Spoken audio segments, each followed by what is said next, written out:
വെളിപാട് പുസ്തകം 8-ാം അധ്യായം. 7-ാം മുദ്ര. ധൂപകലശം.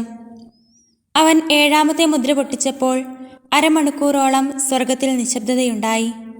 ദൈവസന്നിധിയിൽ നിന്നിരുന്ന 7 ദൂതന്മാരെ ഞാൻ കണ്ടു. അവർക്ക് 7 കാഹളങ്ങൾ നൽകപ്പെട്ടു.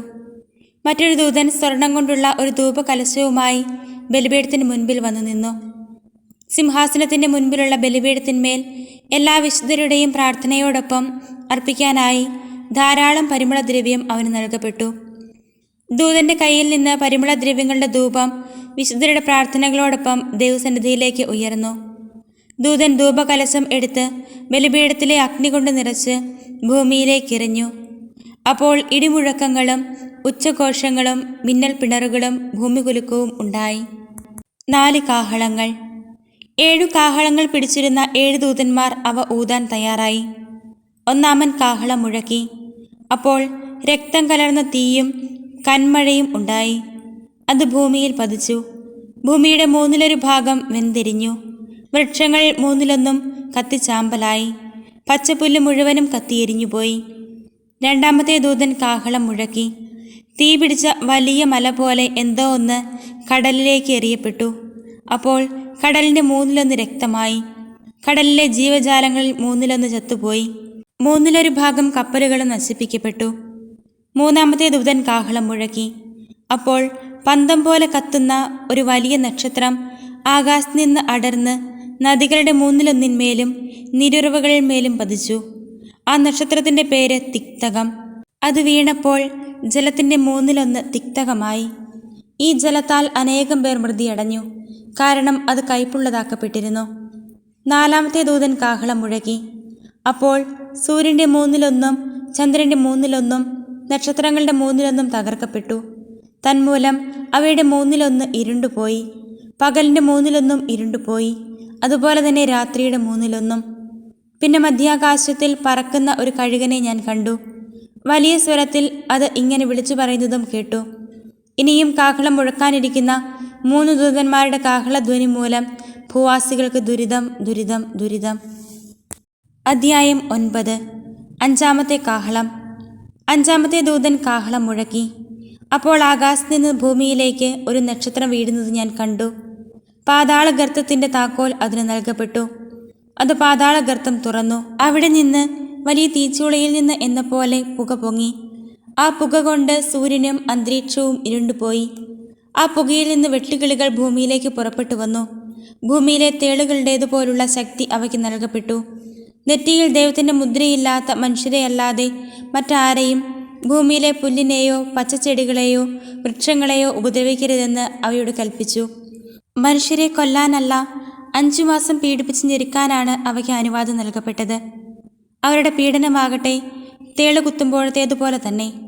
ആ നാളുകളിൽ മനുഷ്യർ മരണത്തെ തേടും, പക്ഷേ കണ്ടെത്തുകയില്ല. അവർ മരിക്കാൻ ആഗ്രഹിക്കും, എന്നാൽ മരണം അവരിൽ നിന്ന് ഓടിയകലും. വെട്ടുകിളികൾ പടക്കോപ്പണിഞ്ഞ കുതിരകൾക്ക് സദൃശ്യമായിരുന്നു. അവയുടെ തലയിൽ സ്വർണ്ണ കിരീടം പോലെ എന്തോ ഒന്ന്, മുഖം മനുഷ്യമുഖം പോലെയും. അവയ്ക്ക് സ്ത്രീകളുടേതുപോലുള്ള തലമുടി, സിംഹങ്ങളുടേതുപോലുള്ള പല്ലുകൾ, ഇരുമ്പ് കവചങ്ങൾ പോലുള്ള ശൽക്കങ്ങൾ. അവയുടെ ചിറകുകളുടെ ശബ്ദം പോർക്കളത്തിലേക്ക് പായുന്ന അനേകം അശ്വരഥങ്ങളുടെ ശബ്ദം പോലെ. അവയ്ക്ക് തേളുകളുടേതുപോലുള്ള വാലും വിഷമുള്ളും ഉണ്ടായിരുന്നു. ഈ വാലുകളിൽ 5 മാസത്തേക്ക് മനുഷ്യരെ പീഡിപ്പിക്കാൻ പോകുന്ന ശക്തി ഉണ്ടായിരുന്നു. പാതാളത്തിൻ്റെ ദൂതനാണ് അവയുടെ രാജാവ്. അവൻ്റെ പേര് ഹെബ്രായ ഭാഷയിൽ അബദ്ദോൻ, ഗ്രീക്ക് ഭാഷയിൽ അപ്പോളിയോൻ. 1-ാമത്തെ ദുരിതം കടന്നുപോയി. 2 ദുരിതങ്ങൾ കൂടി ഇനിയും വരാനിരിക്കുന്നു. 6-ാമത്തെ കാഹളം. 6-ാമത്തെ ദൂതൻ കാഹളം മുഴക്കി. അപ്പോൾ ദൈവസന്നിധിയിലുള്ള സുവർണ ബലിപീഠത്തിൻ്റെ 4 വളർക്കോണുകളിൽ നിന്ന് ഒരു സ്വരം ഞാൻ കേട്ടു. അത് കാഹളം പിടിച്ചിരുന്ന 6-ാമത്തെ ദൂതനോട് പറഞ്ഞു: യൂഫ്രട്ടീസ് വൻനദിയുടെ കരയിൽ ബന്ധിതരായി കഴിയുന്ന 4 ദൂതന്മാരെ അഴിച്ചുവിടുക. ആ 4 ദൂതന്മാരും വിമോചിതരായി. അവർ മനുഷ്യരിൽ 1/3 ഭാഗത്തെ കൊന്നൊടുക്കാൻ നിശ്ചയിക്കപ്പെട്ടിരുന്ന മണിക്കൂറിനും ദിവസത്തിനും മാസത്തിനും വർഷത്തിനും വേണ്ടി തയ്യാറാക്കി നിർത്തിയിരുന്നവരാണ്. ഞാൻ കുതിരപ്പടയുടെ എണ്ണം കേട്ടു.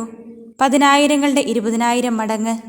ഞാൻ ദർശനത്തിൽ കുതിരകളെയും അവയുടെ പുറത്തിരുന്നവരെയും കണ്ടു. അവർക്ക് തീയുടെയും ഇന്ദ്രനീല കല്ലിൻ്റെയും ഗന്ധകത്തിൻ്റെയും നിറമുള്ള കവചങ്ങളുണ്ടായിരുന്നു. കുതിരകളുടെ തലകൾ സിംഹങ്ങളുടെ തല പോലെ.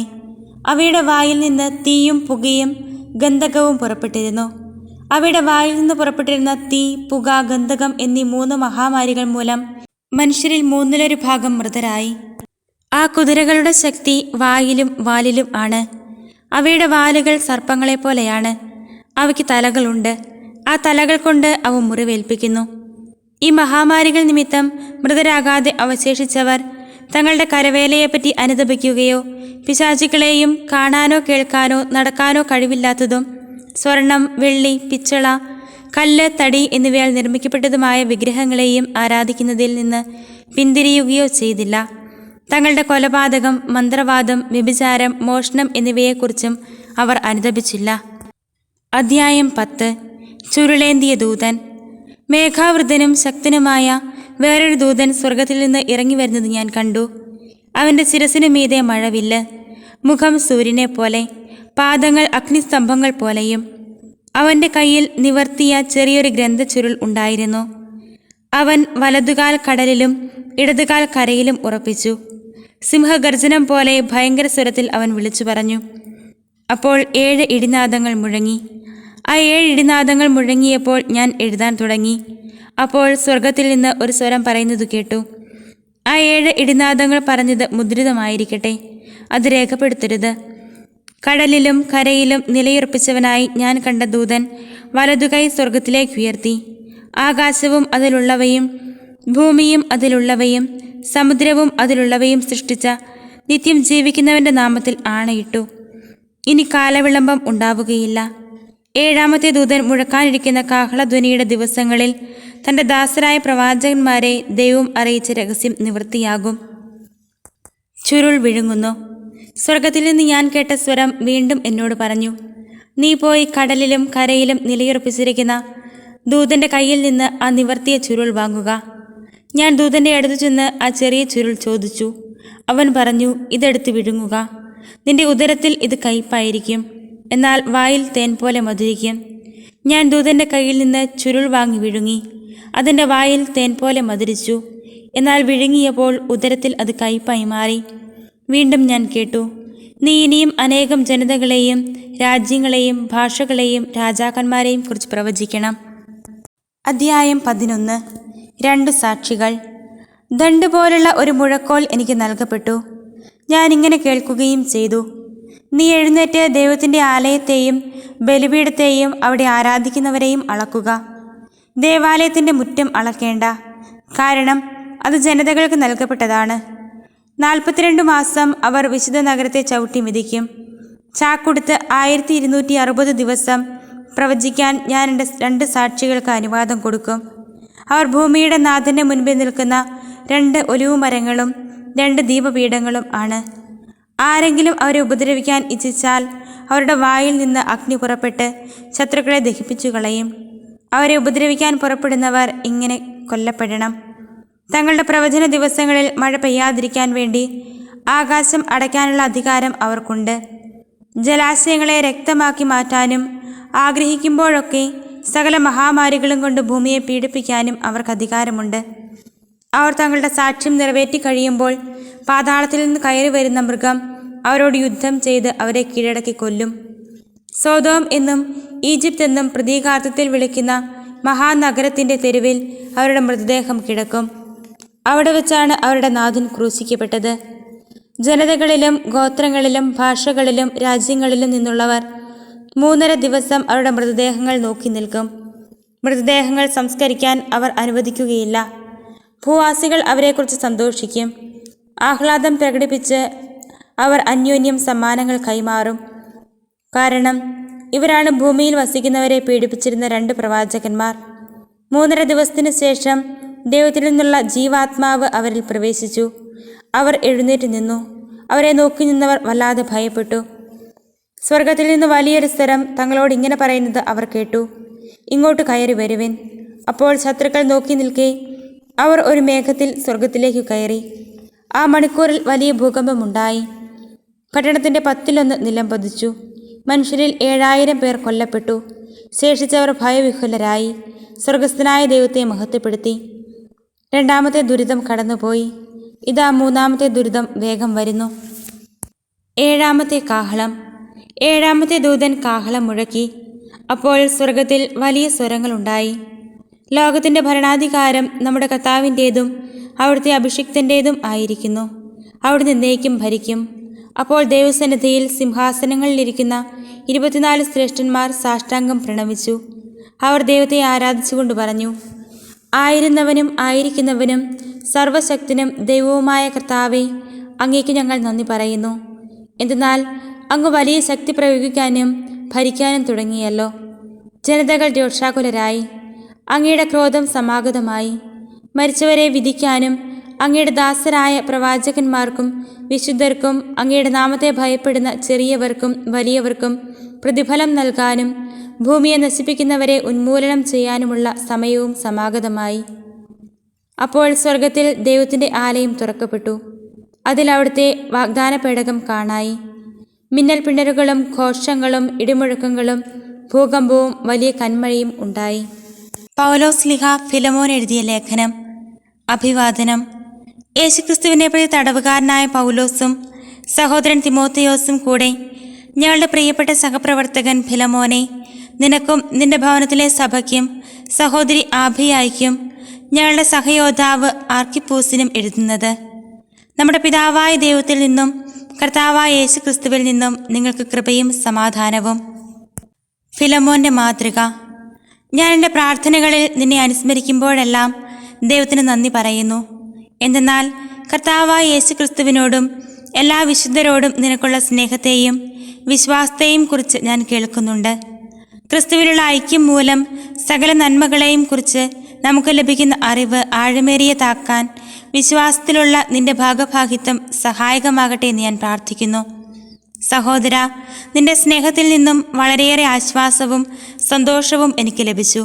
എന്തെന്നാൽ നീ വഴി വിശുദ്ധർ ഉന്മേഷഭരിതരായി. ഒനേസിമോസിനെ കുറിച്ച്. ഉചിതമായത് ചെയ്യാൻ നിന്നോട് ആജ്ഞാപിക്കാനുള്ള തൻ്റെ ഇടം ക്രിസ്തുവിൽ എനിക്കുണ്ടെങ്കിലും സ്നേഹം മൂലം നിന്നോട് അപേക്ഷിക്കാനാണ് ഞാൻ ഇഷ്ടപ്പെടുന്നത്.